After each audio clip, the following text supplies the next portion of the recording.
Olá, queridos, prazer estar com vocês mais uma vez, aqui na sua casa, na sua vida, no seu ambiente de trabalho. Não sei de onde você está me vendo, mas é muito bom saber que a minha voz está chegando até você, e em especial porque ela carrega uma palavra viva, uma palavra do Deus Altíssimo.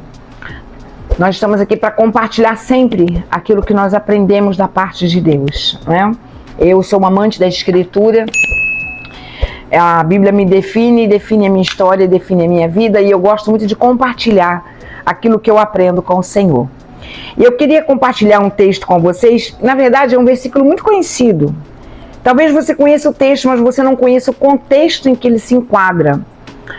Jeremias 33:3 diz assim: o Senhor disse para Jeremias assim, ó: clama a mim e te responderei, e anunciar-te-ei coisas grandes e ocultas que tu não conheces. Acredito que você já deve ter ouvido esse versículo.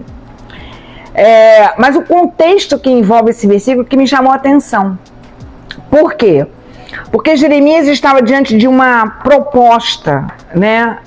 Uma proposta feita pelo seu tio, o primo, acho que era primo, Ananel. Esse homem veio até ele, né? Aliás, Ananel era seu primo, filho do Salum, que era tio. Veio até ele, aonde ele estava, para fazer-lhe uma proposta de venda de um terreno. Isso me chamou muita atenção.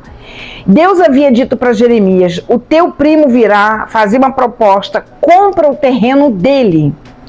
E foi no mesmo dia em que esse primo chegou com a proposta dessa venda de terreno. E Jeremias entendeu que aquilo procedia do Senhor. Então a Bíblia diz que Jeremias executou o auto da compra, né? O ato, e lavrou o auto, lavrou um documento e entregou a Baruque, filho de Maazéias, perante os olhos do tio, do primo e das testemunhas. Isso está lá no capítulo 32. Muito bem. No capítulo 32, ele diz assim, depois que ele faz a compra do terreno, ele faz uma oração. Ele diz para Deus assim: Senhor, eis aqui os valados, vieram contra a cidade para tomá-la. A cidade está dada nas mãos dos caldeus, que pelejam contra ela, pela espada, pela fome, pela peste. E o que o Senhor disse se cumpriu. Olha o que ele vai dizer. E contudo, mesmo estando essa cidade cercada, mesmo estando essa cidade já dada como cativa, tu me disseste: compra um campo por dinheiro, faz que testemunhas atestem o ato da compra, embora a cidade já esteja dada na mão dos caldeus. Então, Deus deu duas palavras para Jeremias. Depois que ele faz essa oração, Deus diz assim: eis que eu entrego essa cidade nas mãos dos caldeus. Ela está para ser entregue nas mãos de Nabucodonosor, rei da Babilônia.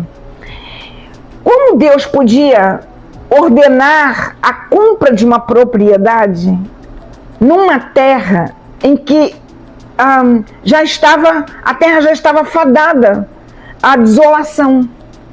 Deus fez Jeremias viver uma situação paradoxal. Primeiro, Deus diz que ele comprasse o terreno, e depois Deus confirma dizendo que aquela cidade vai ser entregue nas mãos de Nabucodonosor. Então, é como você comprar uma propriedade na beira da praia, sabendo que aquela terra vai ser desapropriada pelo governo e você vai perder o seu terreno. Você perdeu o seu dinheiro. Mais ou menos era isso que Deus estava dizendo para Jeremias: compra o seu terreno. Compra. Jeremias comprou e Deus disse: essa cidade já está entregue nas mãos de Babilônia. E Jeremias sabia disso, correto? Então, Deus envia uma palavra para ele e diz assim: olha, Jeremias, é verdade que essa cidade vai ficar cativa. Ainda diz o tempo.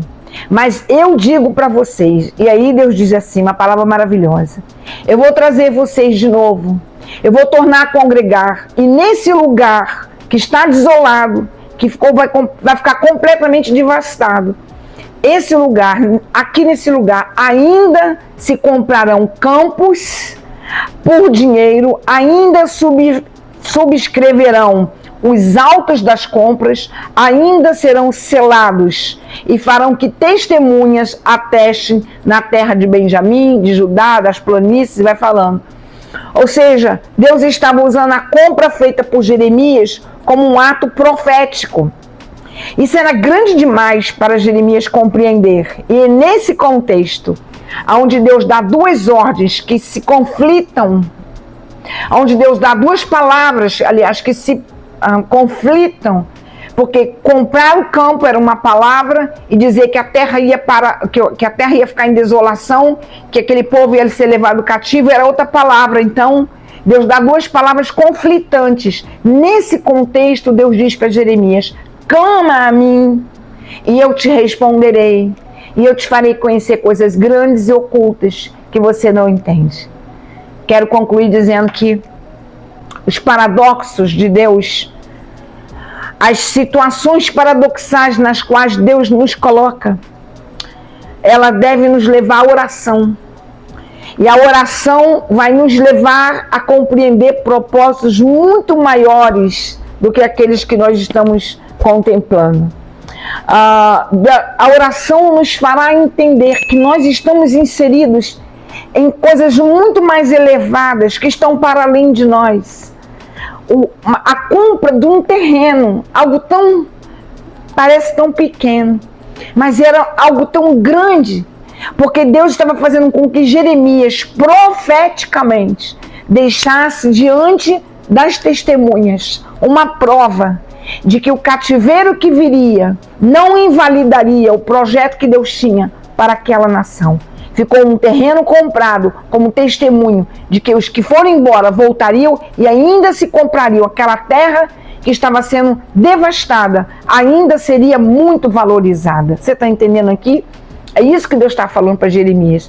Jeremias, você pode não entender agora, mas quando você não entender algo que eu estou te mandando fazer, porque está inserido em algo muito maior, que é para além de você, que envolve outras pessoas, que envolve a história, que envolve o meu mover na história. Jeremias, quando você não entender, clama a mim, vai para perto de mim, mesmo que a palavra te coloque contra mim, é em mim que você vai encontrar a resposta. Deus está dizendo isso para Jeremias.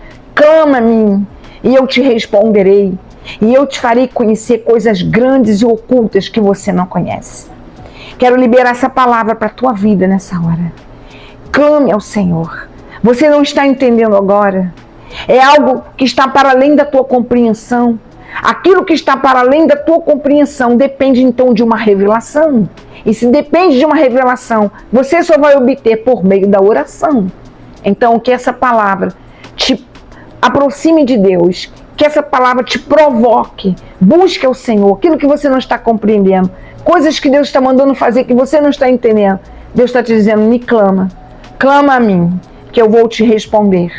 Eu não te deixarei sem resposta. Teu clamor tem uma resposta em mim. Me clame, clame a mim, que eu vou te responder. E eu vou fazer você conhecer coisas muito além, que você não poderia conhecer por si mesmo. Amém? Deus te abençoe. Que essa palavra te provoque para orar muito mais. Se você foi edificado, se você aprendeu com Deus, eu quero te pedir, compartilha, tá bom? Me ajuda a fazer esse canal expandir, a fazer com que a voz de Deus chegue em mais pessoas, a fazer com que mais pessoas aprendam com Deus. Faça parte desse projeto junto comigo, tá bom? E deixe seu like, também ative o sininho, que Deus possa fazer prosperar essa palavra no teu coração. Um grande beijo.